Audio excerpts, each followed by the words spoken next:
Namaste everyone. In today's video, we're going to focus on Muni Patanjali's Yoga Sutra 2.52. Now in this particular Yoga Sutra, Muni Patanjali is helping us to understand the direct impact of a consistent and regular pranayama practice. So let's take a good look at the sutra, start breaking it up word by word, and understand what Muni Patanjali is trying to convey. The sutra itself goes, Tatah kshiyate prakasha varanam. Alright, so this is the sutra itself. Now we're going to look at each of the meanings of the words and start understanding it better. The first word here is tataha, which refers to from that. And from that, since sutras are all a continuation, is referring to the previous sutra where we're talking about the explanation of pranayama. So tataha is from that. Then we come to the next word, which is kshiyate. Now kshiyate refers to the removal of something or the disappearance of something over a period of time. So kshiyate. Then comes prakash. Now prakash usually means illumination or light, and it's a very common Hindi word. In fact, a lot of people have the name Prakash as well. So prakash means illumination or light. So that is the third word. And the fourth word is avaranam or avarana or avarana. So this word over here is referring to some kind of a covering that is blocking the light. So it's like a shroud or a covering of some sort that's being described here. Now what the sutra is saying on the whole is it's trying to tell us that through this practice of regular pranayama, what starts to happen is this covering that is, placed on our spiritual and mental understanding. This covering starts to disappear, and over time it might go away completely, and as a result the light of the inner being shines through very clearly.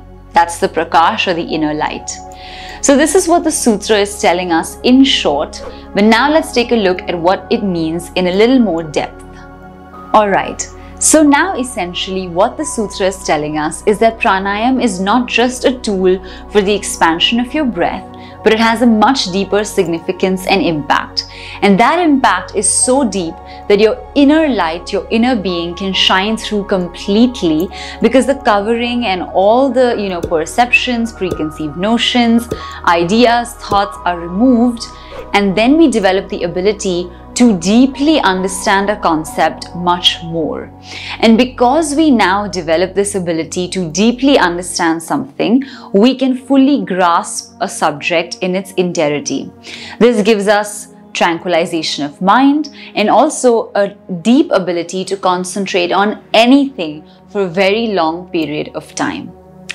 So let's understand how exactly does this happen. So first of all, what is this shroud or covering that we're talking about? Now, according to yoga philosophy, we live through many lifetimes.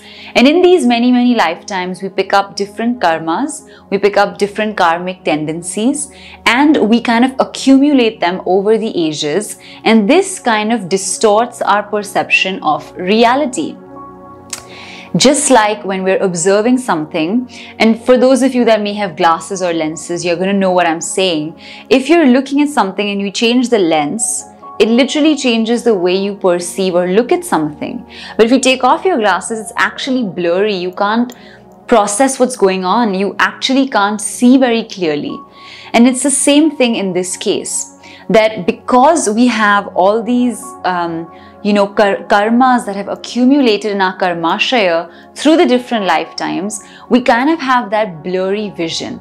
And because of that blurry vision, it makes it very difficult to perceive something clearly. And what does pranayama do? Pranayama is literally like successive layers of lenses, or it's kind of correcting your vision. It's helping you to perceive more clearly. Now you might wonder, how is pranayama doing that when all it's doing is channelizing the breath? So here's what happens. The first impact of pranayama is tranquilization of the mind.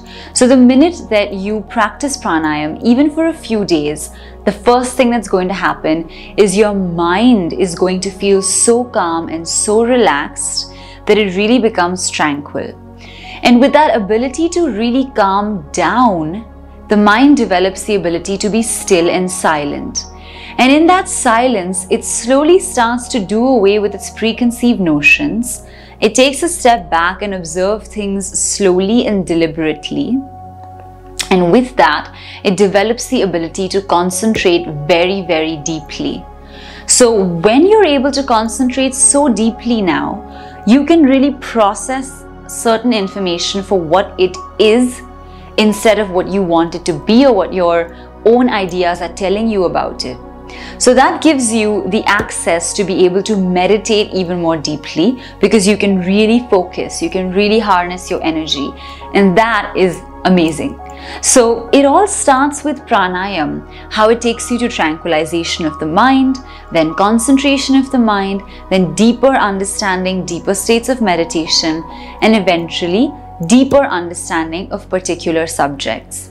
So while it's doing this, what is it also doing? It's uncovering your inner light. Anything that was blocking deep understanding is being removed, almost like a cloth is being removed from it, and pranayama facilitates that process. So we can see that pranayama is super important. It's not just the movement of the breath. It affects you on a mental level, a spiritual level, and it really changes the way you are and also how you behave. So it's a very deep, a very straightforward, yet a very challenging practice that can make a world of a difference to who you are as a person and how you operate. So this is a little bit about Sutra 2.52, where Muni Patanjali explains the impact of consistent and regular pranayama practice. So I hope you found this video helpful. If you have, please don't forget to leave your thoughts and comments in the comments box below. Also, please do like this video if you really did like it. And don't forget to subscribe to the channel, because we release new videos every single week. We look forward now to seeing you in the next video or in a future class or workshop, and we're going to see you very soon at the next one. Until then, take care, and we look forward to seeing you very soon. Namaste.